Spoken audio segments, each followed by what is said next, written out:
En Colombia, Carlos, sí, con la búsqueda de personas que han quedado atrapadas entre los escombros. Durante la jornada de ayer, nuestros dos equipos que están en la zona, en Cali específicamente, fueron testigos de los operativos de búsqueda, de cómo se organizan los brigadistas, rescatistas, las personas, incluso jóvenes universitarios que llegan a entregar todo su trabajo y a ponerse a disposición para poder sacar los escombros de ese lugar. Estamos con Matías González, que nos va a relatar parte de lo que se ha vivido en un trabajo, Matías, que es incansable. No se detiene en ningún momento del día con estas labores de búsqueda de sobrevivientes, ¿no? Buenos días. Buen día, Matías. Sí, hola, ¿cómo están? Avísenme si es que se escucha lo que yo le estoy comentando, porque estos son momentos de silencio total. Lo que pasa acá en este lugar se llama acá San Fernando. Estamos acá en Cali, en la ciudad de Cali, y lo que ha ocurrido es que ha sido incansable la búsqueda de una abuela, nos dicen también, con su nieta. Hay que recalcar que ya han pasado, están pasando las 72 horas que son clave para que se pueda encontrar con vida a estas personas. Es por eso que si bien ya vemos a personas que están muy cansadas, a rescatistas que han estado en todo momento en estos últimos 2 días trabajando para poder rescatar a alguna de estas personas, se está pidiendo que haya tanto silencio. Es por eso que yo bajo la voz. Aquí también se pide a las personas que incluso no caminen, para que pueda existir la posibilidad de poder escuchar algún signo de vida que esté en las inmediaciones, en los escombros. Esto es algo que no solo hemos visto acá, sí, de hecho ahora está pasando una moto y las personas le están gritando que pare, por favor. De hecho, siga avanzando, porque necesitamos que haya mucho silencio, un silencio total, si ustedes quieren decirlo así, sepulcral, porque es necesario que estas personas se puedan encontrar con vida. Ya, como les decía, se cree que son 72 las horas que se tiene para que estas personas puedan tener, se puedan encontrar con vida. Sí, entendemos que el relato debe ser así de sigiloso, de Matías González, nuestro enviado especial a Cali, debido a estos triángulos de silencio que se forman en horas que son cruciales. Son 72 las horas límite para los rescatistas para poder encontrar a personas con vida. Más allá, después son historias que se tildan de milagrosas o de situaciones muy puntuales. Sofía Norman también está con nosotros acompañándonos para seguir revisando lo que ha ocurrido y los últimos balances también en torno a esta tragedia. Sí. ¿Cómo estás, Sofía? Hola, ¿cómo están? Muy buen día. Y balances que hay cifras distintas, porque son varios los medios internacionales por las autoridades colombianas que hablan de más o menos 250 víctimas fatales, pero ya el balance que ha entregado el presidente Abelardo de la Espriella y el gobierno nacional habla de por lo menos unas 190 personas que han fallecido posterior al terremoto del día lunes. Entonces está esa diferencia, entendiendo también que esto es una situación en completo desarrollo, la búsqueda de posibles sobrevivientes, que estamos en estas horas clave. Siempre se habla de las 72 horas posteriores a lo que es una tragedia como la que vive hoy día distintas zonas de Colombia, Cali, Pereira, Manizales, distintas localidades, como lo que estamos viendo allí en la imagen en vivo. Entonces, claro, hay esa diferencia con la cantidad de víctimas fatales, pero, Carlos, Cari, es algo que claramente vamos a tener que estar esperando ya algo más oficial con el paso de los días. Hoy día los ojos están puestos en rescatar a los posibles sobrevivientes. Claro que sí. Y tú mencionabas, Matías, el caso de esta mujer que es una mujer mayor que estaría, en teoría, con su nieta atrapada entre los escombros.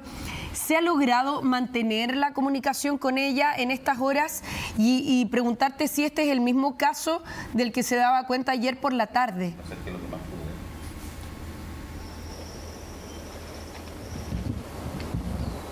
En cualquier momento vamos a estar con Matías González desde Cali, porque sí, Cari, todavía ¿sí? sigue este silencio. Es por eso que estamos hablando bajito, ¿cierto? Claro. Lo que se ha logrado escuchar en estas últimas horas son algunas señales de vida.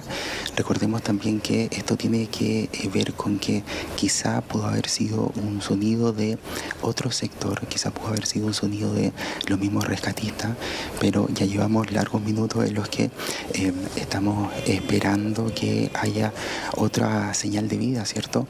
Además hay que ser muy preciso, yo lo decía en los despachos que hicimos ayer, tiene que ser muy quirúrgico esta situación, porque podría ser que, y podría pasar que se podría hacer alguna incisión dentro de esta estructura que ya está caída y que pudiese hacer que se derrumbe de nuevo.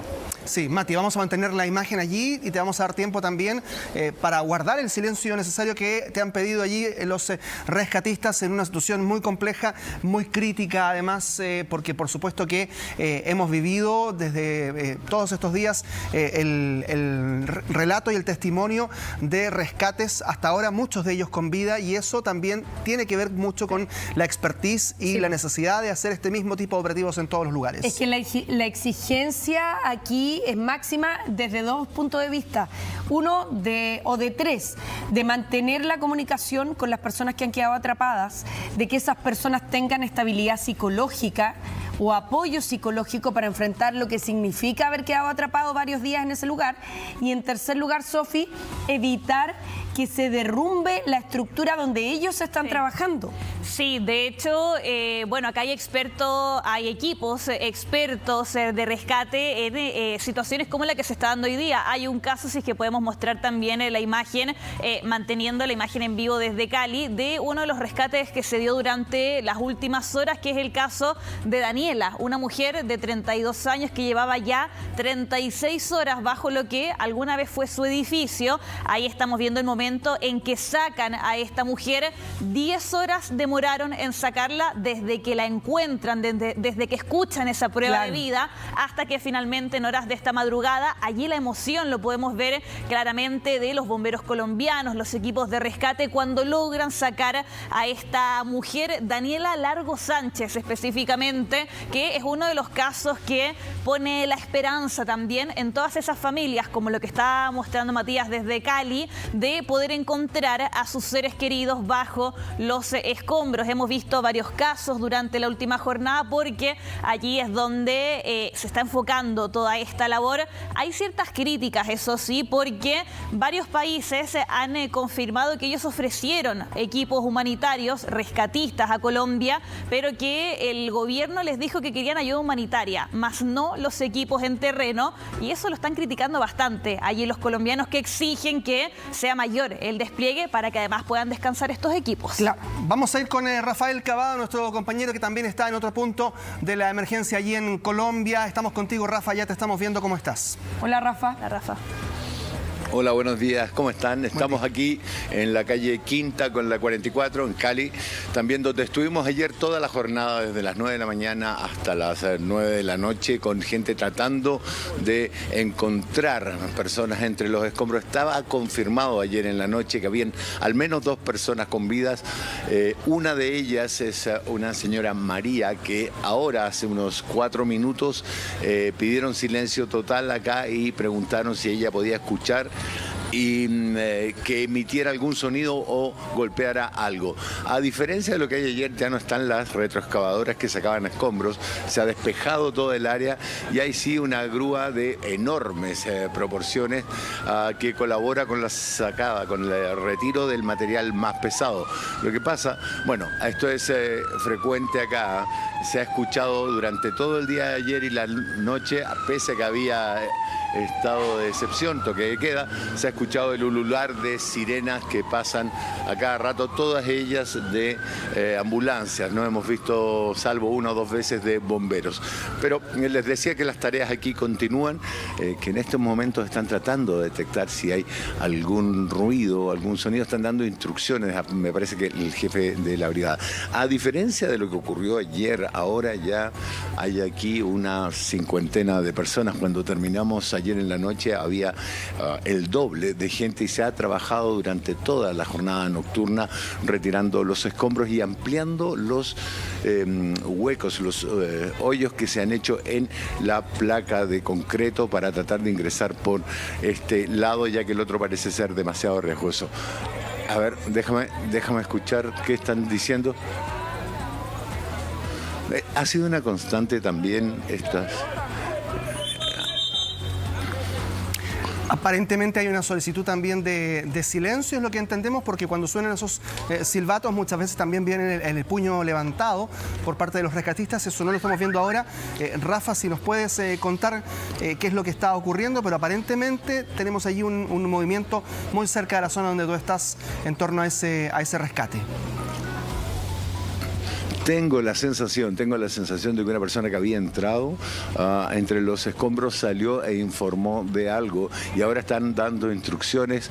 No sé, me parece que a la grúa, porque la gente que estaba subida ahí ha comenzado a bajarse, pero hasta ahora el movimiento que se hace es muy delicado. Lo habíamos conversado ayer, Carlitos, ¿te acuerdas? De que hay que tener muchísimo cuidado de que al remover los escombros no ceda alguna parte de esta estructura que está colapsada y que por tanto está en una situación muy precaria, muy frágil, pero ves, ahí está, ayer todo eso era una sola losa. Mira todo lo que han abierto durante la noche, trabajando para tratar de ingresar con los grupos por este lado, que pese a ser el más difícil, porque todas las losas están amontonadas, las 5 losas, y esto era un edificio de 5 pisos, todas esas losas están acumuladas hacia acá, hacia adelante, y aunque es el lugar más difícil de penetrar, es por donde tienen la mayor posibilidad de llegar hasta el final.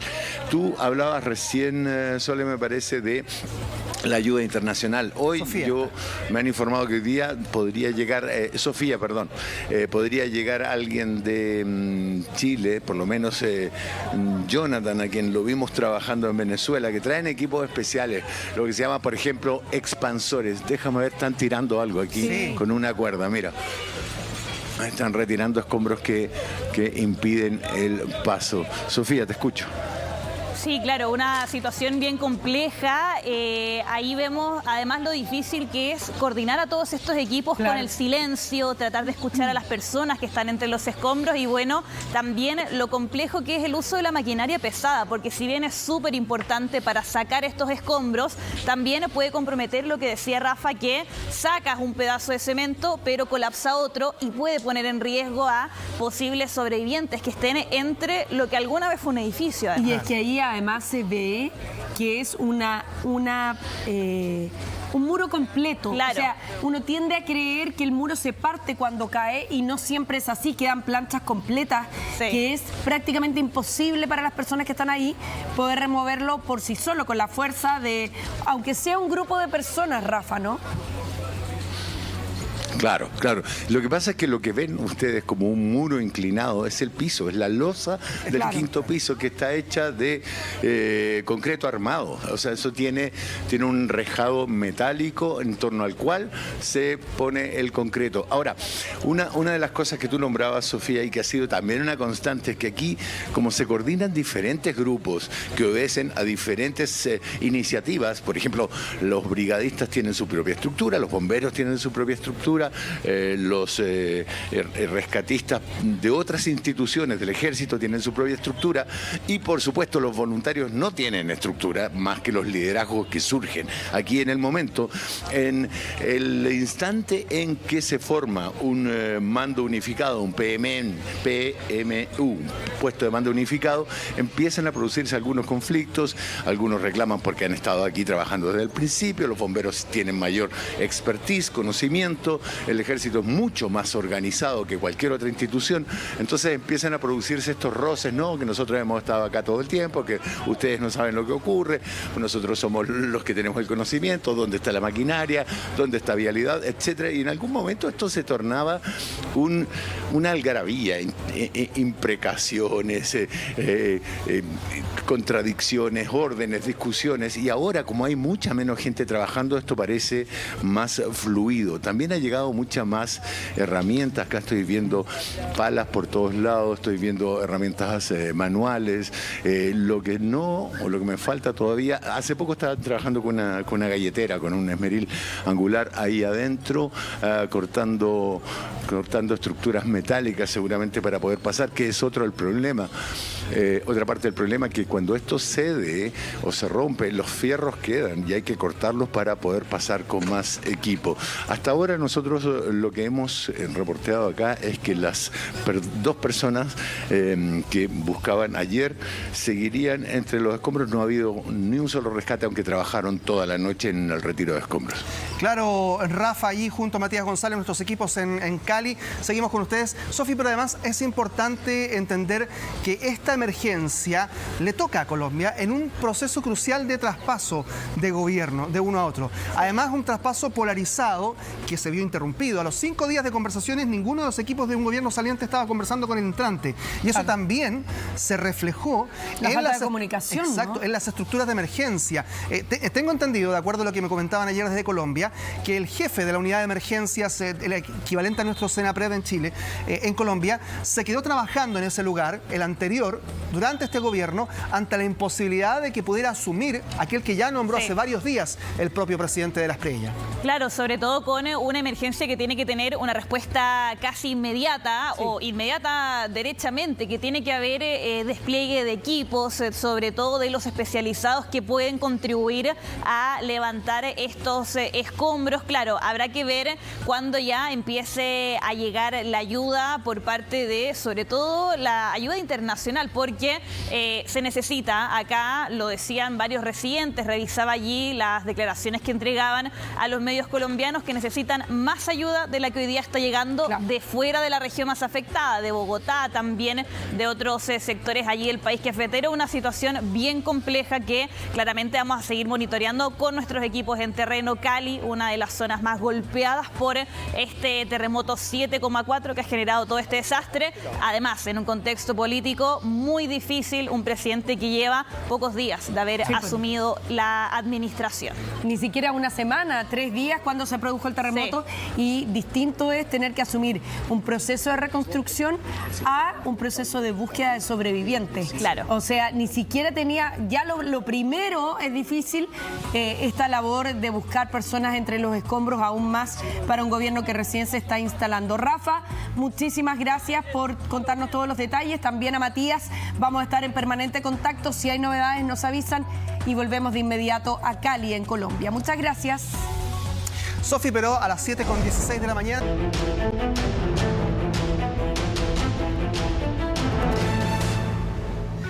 Seguimos actualizando lo que ha ocurrido en Colombia. Ahora ya la cifra, lamentablemente, Sofi, se ha elevado a 240 personas fallecidas.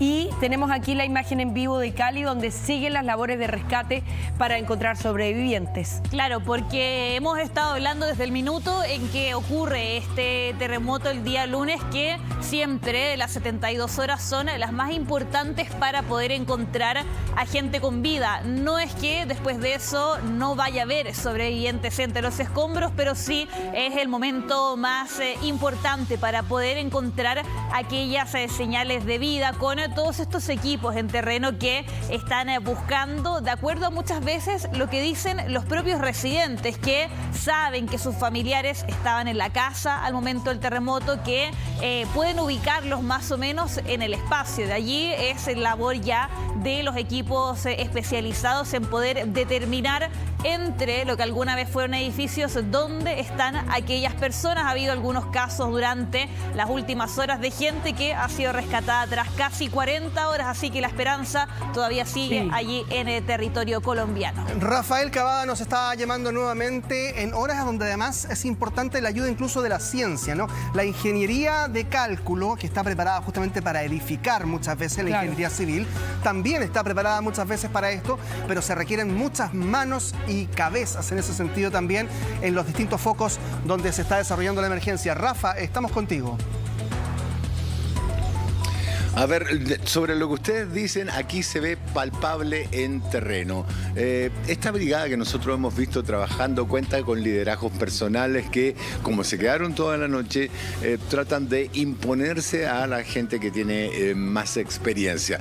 Por ejemplo, Jonathan Zúñiga de Unired, que trabajó en Venezuela, que es un chileno, ustedes lo recordarán, me avisó que venía para Cali. Y acá, por ejemplo, no hay equipos expansores, no hay un artículo, un device, un mecanismo que lo que hace es meterse en las zonas más complejas y abrir un espacio para que pasen con cierta gradualidad, con cálculo para que esa zona no se desplome. De hecho, ayer en algún momento este trabajo de una brigada rompió un pedazo y se hundió más el terreno, que fue el momento en que les dijeron que había mucho peso. Ahí es donde falta la ayuda científica y ahí es donde uno extraña a grupos como Unired, como Los Topos, gente que tiene conocimiento especializado sobre este tipo de rescate. Acá continúa el trabajo de una brigada. El ejército lo que ha hecho es cercar el perímetro. Hay un sinnúmero de agentes de tránsito que están evitando lo que ocurrió ayer, que cuando querían pasar una ambulancia había que abrirle paso uno a uno. Además de lo que ustedes comentaban recién, Carlitos, con Sofi, del problema político que hay acá. Hay gente que es opositora al gobierno, hay gente que es partidaria al gobierno y que se mezcla con los reclamos o solicitudes de equipo, de maquinaria. Nos decía una persona encargada que ayer se robaron equipo de acá. Eso es lo que ocurre cuando no hay una organización bien definida y un mando único que logre subordinar a todos los grupos que están trabajando acá a una sola tarea, mancomunada y no caótica, independiente según cada grupo. Claro, Rafa, quería preguntarte lo que estás viendo tú. Claro, son a todos esos equipos desplegados tratando de encontrar sobrevivientes. ¿Qué es lo que dice la gente voluntaria? Que me imagino muchas veces son familiares de quienes están buscando allí entre los escombros. ¿Qué piden? ¿Falta ayuda? ¿Faltan manos, por ejemplo? Con lo que comentábamos hace un ratito, que varios países han dicho que les dijeron que no envíen equipos humanitarios, equipos especializados. ¿Qué es lo que dice la gente también, que me imagino de manera muy desesperada está buscando a sus seres queridos, amigos, familiares? Bien, la gente aquí lo que pide principalmente es herramientas especializadas, herramientas de corte para el concreto. Es como una sierra de corte circular o una galletera más grande que se usa para cortar metal con disco de corte. Piden también equipo de mayor, o sea, rotomartillos, cosas así. Pero el punto es que lo piden de una manera absolutamente descoordinada. Por ejemplo, ahí hay 30 palas apiñadas, apiladas al lado de un árbol, palas que no sirven para nada en estos momentos, porque lo que hay que tener es herramientas que logren cortar el concreto o los metales, y una vez que los sacas, los recoge un Bobcat o los recoge una retroexcavadora con cargador frontal. Aquí no se necesitan palas, por poner un ejemplo. Entonces las solicitudes son caóticas. En lo que respecta a medicamentos, a mascarillas, todo eso está bien provisto por la gente, la propia gente, los voluntarios. Pero mira, allá ves gente con cascos blancos, con cascos amarillos. Imposible saber quién es quién, porque ayer llegaron cascos y se los repartieron. Llegaron guantes y se los repartieron. Pero rotomartillos, esmerilladores angulares, sierras de corte, casi no hemos visto. Y eso es falta de una organización que determine las necesidades y los recursos. Bien, estamos atentos entonces a toda esa información, de acuerdo a lo que nos indiquen en Cali, en Pereira y en distintas zonas de nuestros equipos allí en Colombia. Muchas gracias, Rafa. Gracias.